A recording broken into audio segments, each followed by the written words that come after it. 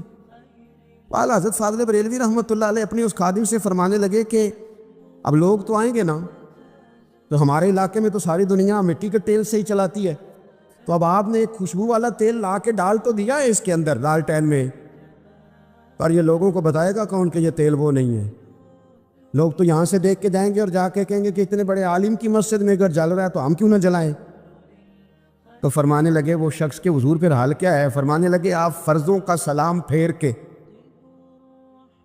دعا سے پہلے لالٹین کے پاس کھڑے ہو جائیں، اور جو بندہ گزرے اسے بتاتے جائیں کہ یہ مٹی کا تیل نہیں، یہ مٹی کا تیل نہیں، یہ مٹی کا تیل۔ ہر شخص کے ذہن تک بات اتر جائے تاکہ لوگ کسی ایسی چیز کا شکار نہ ہو جائیں جس سے کہ ان کے مزاج میں کوئی غیر شرعی چیز عروج پکڑ لے۔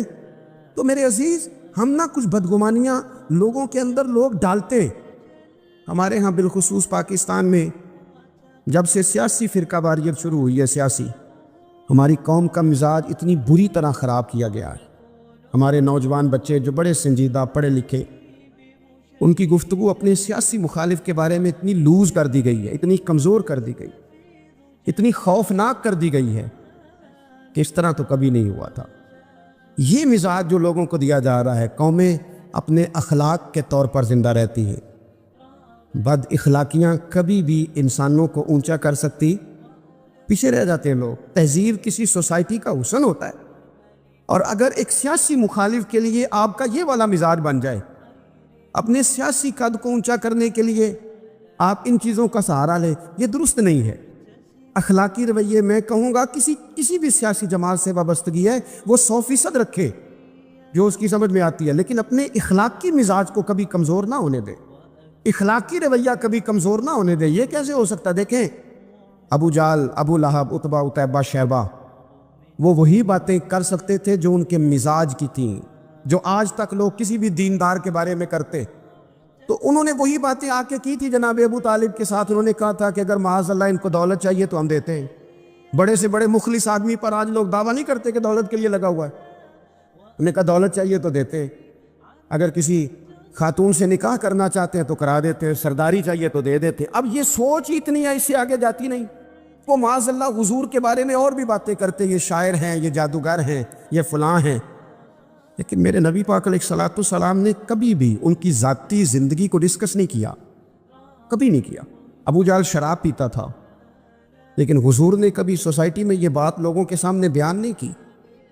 وہ لوگوں کے پیسے دبا لیتا تھا، کئی جگہوں پہ حضور نے پیسے نکلوا کے دیے، لیکن جگہ جگہ گلی گلی کھڑے ہو کے حضور نے یہ نہیں فرمایا کہ یہ اس طرح کا ہے۔ آپ اپنے مخالفین کے بارے میں ضرور کلیم کریں، ثبوت کے ساتھ ضرور بات کریں، یہ ضروری ہے، لیکن آپ کا رویہ اتنا گرا ہوا نہیں ہونا چاہیے کہ لوگ سمجھیں کہ یہ قوم تو اخلاق سے ہٹ گئی ہے۔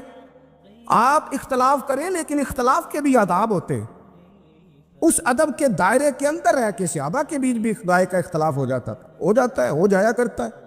حضور اس اختلاف کو قبول کرتے، بھئی ہو جاتا ہے رائے کا اختلاف اپنوں میں، لیکن اس کے اندر انسان توہین پہ اتر آئے، اس کا لہجہ اس طرح کا ہو جائے جس طرح کی بازاری گفتگو کی جاتی ہے، تو محسوس ہوتا ہے کہ یہ تربیت کا فقدان ہے۔ یہ لہجے باوقار لوگوں کے نہیں ہوا کرتے۔ لہجے کو کبھی برا نہ ہونے دیں، انداز کو۔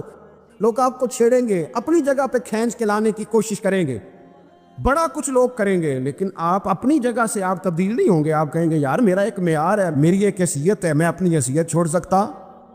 میں اپنی حیثیت نہیں چھوڑ سکتا۔ ہر بندے کو آپ ڈسکس کریں گے، تو تہمت والی جگہ سے ضرور بچیں، بدگمانی سے ضرور بچیں، لیکن ہر شخص کو اس کے معیار کے مطابق اتر کا جواب دینا یہ باوقار لوگوں کا سٹیٹس نہیں ہوتا۔ وہ کہتے ہیں جا بات کر، جا کے تو کون ہوتا ہے تیری بات کرے، اب ہم ہر شخص کے منہ لگیں، یہ کیسے ہو سکتا ہے؟ نبی پاک صلی اللہ علیہ وسلم گزر رہے تھے، صحیح بخاری میں موجود ہے، آپ کی اہلیہ حضرت صفیہ رضی اللہ تعالیٰ عنہ آپ کے ساتھ تھی، رات کا وقت تھا، حضور گزر رہے تھے، تو صحابہ کچھ کھڑے تھے، تو حضور نے ایک کو بلا کے کہا کہ یہ میری بیوی ہے، صفیہ ہیں۔ عرض کرنے لگے حضور مجھے میری ماں روئے، میں کوئی آپ کے بارے میں بدگمانی کرتا؟ تو حضور نے جواب میں کیا کہا؟ محبوب فرمانے لگے جس طرح رگوں میں خون گردش کرتا ہے نا، شیطان بھی اسی طرح ہی گردش کرتا ہے۔ گویا حضور بتا رہے ہیں کسی وقت بھی بدگمانی پیدا کر دیتا ہے۔ میں تمہیں بتا رہا ہوں کہ اپنی اہلیہ کے ساتھ جا رہا ہوں، میری بیوی ہے، کوشش کریں کہ آپ اس جگہ سے بچیں جہاں باتیں ہو رہی ہوں۔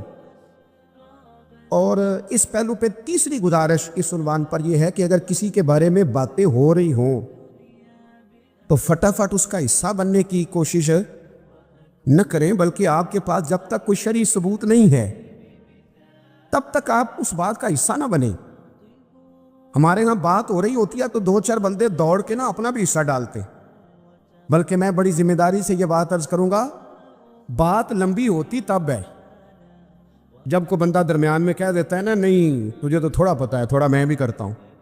وہ کئی دفعہ وعدہ معاف گواہ بن جاتا ہے، جا کے دوسروں کو خبر کرتا ہے اس نے یہ کہا ہے، حالانکہ بندہ اس سے پوچھے کہ اگر انہوں نے کہا تھا تو اتنا سجن تھا تو وہاں جواب دے کے کیوں نہیں آیا؟